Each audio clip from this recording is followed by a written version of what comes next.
that I brought Quentin from he did amateur at 52.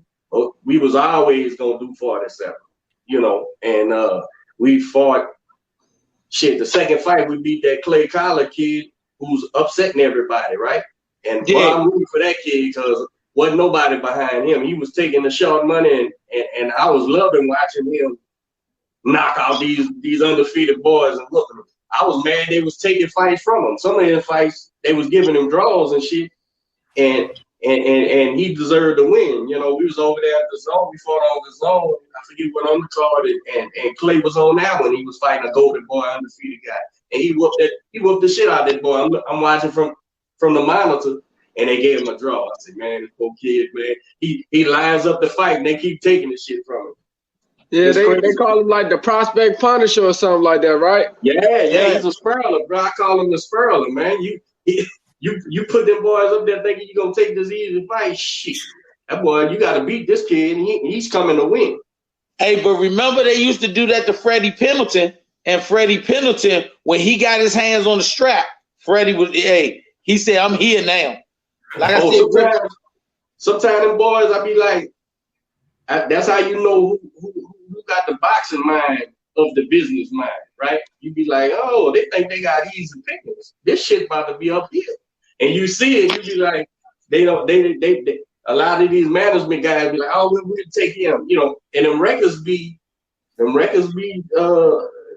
confusing you sometimes. Like that Clay kid 4, 2, and 3. Oh, let's get him and do a showcase, and he come in there and kick your kid's ass, man. Man, that shit real. That shit real. Bro. I mean, the thing, what you just saying, I think the thing that kind of puts Floyd in that legendary status is not the undefeated record. The fact that Floyd Mayweather said, I'm going to buy myself out of my contract with Top Rank. Then I'm going to turn around and put my whole career on the line and fight Oscar. Because if he don't beat Oscar, it's a no conversation.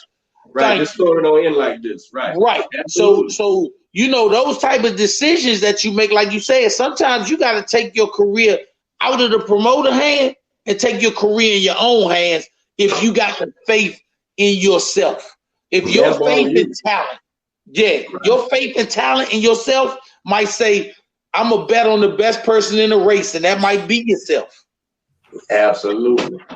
Now, I ain't know Jalil. I ain't know you. I haven't seen you. I didn't know you was that tall, bro. That make me excited, man, because I'm that's my forte, bro. Them skinny, tall kids, man, using their length and reach, man. I got to see you. I got to see your fights, bro. I'm gonna be filing. I enjoy you coming on the show, man. Cause we ain't doing nothing but talking boxing, bro. It's crazy. It's crazy you say that. It's like this hype thing happened overnight for real, or I guess you could say over the corona, because around February or January this year, I went to the doctor. I went in at 5'8", 5'7". Oh wow! And I went to the doctor. Bro.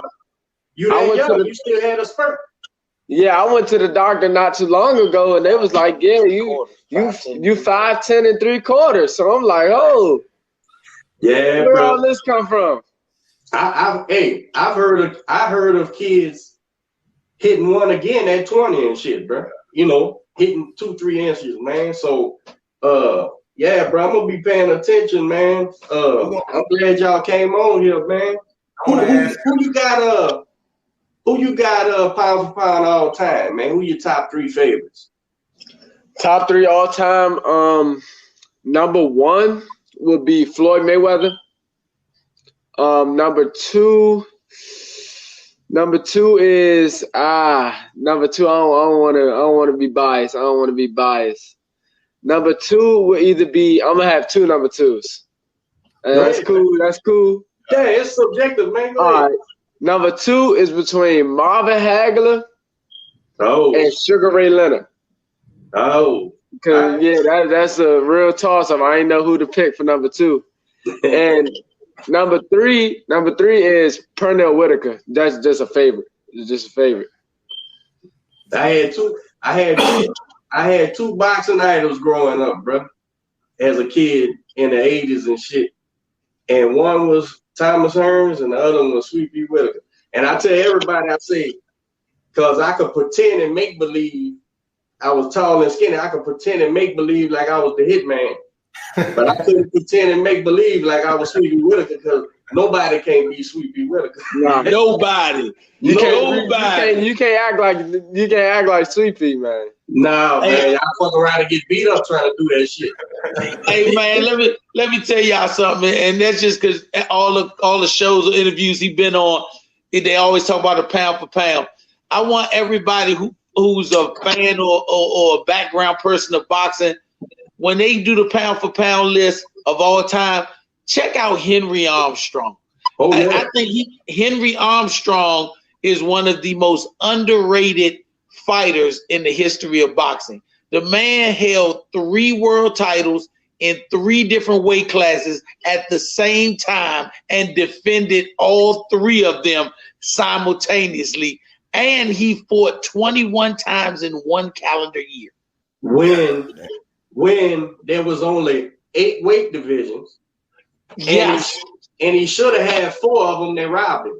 He went and fought up there at light heavy, and they robbed him. He had all the titles, bro. Henry Armstrong never is mentioned on people's pound for pound, but if you go do a background check of Henry Armstrong, then a lot of people will put him in their top 3 ever. Because Hammer and Hank is my number 4, bro. I'm all about it.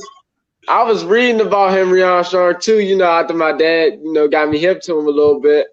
And man, in some of his contracts, it was saying, man, you can't knock him out until the 13th round. Yeah. And it's like, man, he used to let these guys survive until the 13th round, and then 13th round, 20 seconds then he knocks him out. So it's like he let him do that. He was talk about war of attrition. He broke people. He broke he broke you down. Yeah, he feel like a pit bull. I'll just keep biting you until you give up. I'm going for the throat. I'm going for the throat. And soon I don't care if I catch an ear or arm, I'm gonna shake that motherfucker till it come on. And when you talk about that craziness, like you were saying about Chavez and Chavez documentary, they talked about the boxing, but Henry Armstrong and him both had a lot of comparisons because they talked. I saw the Chavez documentary too. They talked about the stuff that he did outside the ring, like those nights of drinking binges and then go to the gym, dating some of the most, popular, famous women that, from Mexico. Henry Armstrong the same way. They say he would come to the gym just completely drunk. He was an alcoholic. He dated some of the top women of his time. And they were like, he would come to the gym so drunk he could barely stand, but he'd get in the ring and he'd train after drinking all night. Those are the things that you would never want a fighter to do, but those are the things that make him legendary. Like, who does that? That dude was bad, bro. That was a bad dude, man. Are y'all excited about this Mike Tyson Roy Jones fight? Interesting, very interesting. Man, do you know if this fight goes off the way that they expect it to? Don't be surprised if some company, maybe a TV network, Al Heyman, whoever, they're going to throw a whole bunch of money behind getting a lot of ex-fighters to come out and do exhibitions. Because them dudes ain't really got to make a weight. All of them probably at their age heavyweights. And can you imagine the money? Because we live in a time when reality TV is the biggest thing. Man, if they throw that on television and they show a 30, 60-day training camp with these legends, and then show them fighting, man, they might be making more money than fighters trying to get their first world title. Dude, if they could drum up and pay a reality guy $1 million to fight, and I have never heard of them. That ain't my age group, but I have no clue who they are. I gotta ask my children, hey, who is this guy? And they say he's a YouTube thing. If they could give $1 million to him, you think they can't give $1 million to Evander to get in that ring with whoever, or whoever, man. All these greats. Man, you can see some wild fights. Can you imagine at the age now seeing Tony Lopez versus Jorge Paez? They ain't gonna run. Ain't nobody gonna be sticking and moving. Nah, ain't none of that. Man, I know a great idea, and I know they probably thinking of it too. You know, they're already making money off of it. A lot of these rappers and stuff, you know, they fake being in the gym, wanting to box and all that. And y'all, these rappers, they beefing, man. Let them get in the ring. Let them get in the ring. You see a guy like, you know, Jada Youngin or NBA Youngboy, they get in the ring and fight. Nobody got to get killed. Just get in there and get y'all get in this ring and fight. Get your gloves on, tough guy. And let's see that ain't gonna ever happen, man. When you see these dudes on Instagram and you see them trying to hold their head back and punch like this, oh man, all credibility goes out the window when you fight like that. Bruh, I be thinking, I said, these guys ain't got nobody around them saying, don't put that shit out there, man. Cause they be looking crazy, man. They be throwing punches like this. I be like, man, what are you doing? Oh man, at least do a few training sessions, learn how to throw a right hand, then go ahead and do your mitts. Man, did you see Stephen A. Smith when he was doing the mitts? Did you see Stephen? Man, he should never talk about another boxer again. Did y'all see when they had Snoop Dogg trying to be like a MMA guy or something? He looked like he was gonna fall down from trying to throw a punch, man. I say, this shit is crazy, man. Y'all killing y'all own image, you know. Yes, that's what they're doing.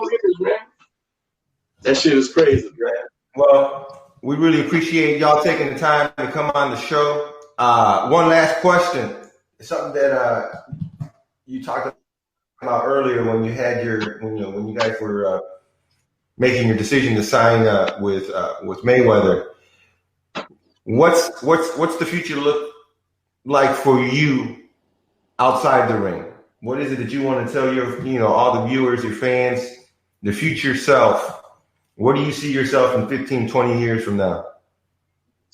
I would definitely tell them, look for Jalil Hackett, the businessman, to still prosper even after boxing, because most people, after boxing is over, they done. And if they didn't handle their money the right way, all they got is pictures and memories. I feel like they'll be able to see Jalil Hackett outside of boxing, with other sources of income other than just Jalil Hackett, the fighter, or making money off of boxing or whatever. Nice. Great answer, man. Great answer. It's 2020. I can't wait till 2035. See the 35, 40-year-old version of yourself, man. You look back at this and be like, man. Yeah, because I feel like for these fighters to retire and not have anything, it's too much money out here for them to be like that. You have real estate. You can invest in real estate. You can invest in businesses such as barbershops, funeral homes. All this money out here for these guys to retire and not have any money. That's not good. Well, son, it starts with having people around you that care for your well-being, and secondly, the people who care for your well-being even having the know-how to do that. Yeah. It all has everything to do with the people that you associate with, man. That's what's up. Make sure y'all tune in tomorrow. I'm going to be going live with Marlene Esparza at noon on Instagram. And I want to go ahead and apologize to Earl Spence. He's been waiting in the back room, waiting to come on the show. Earl, it's Jalil's fault. You took all your time. So you're going to have to try to come back next week, man. Yeah, we'll get you on the show next week, Earl. All right, man. Well, we appreciate you guys. Any last things that you want to say, or where can people find you at? I wanted to make sure people can find me on Instagram and Twitter at Jalil_Hackett, and on Facebook at Jalil Major Hackett. And y'all gonna be seeing big things from me soon. And man, Coach, whenever y'all got sparring out in Texas, I'm definitely welcome to travel and come out. Get some work. Oh man, absolutely. You at the class? I got three.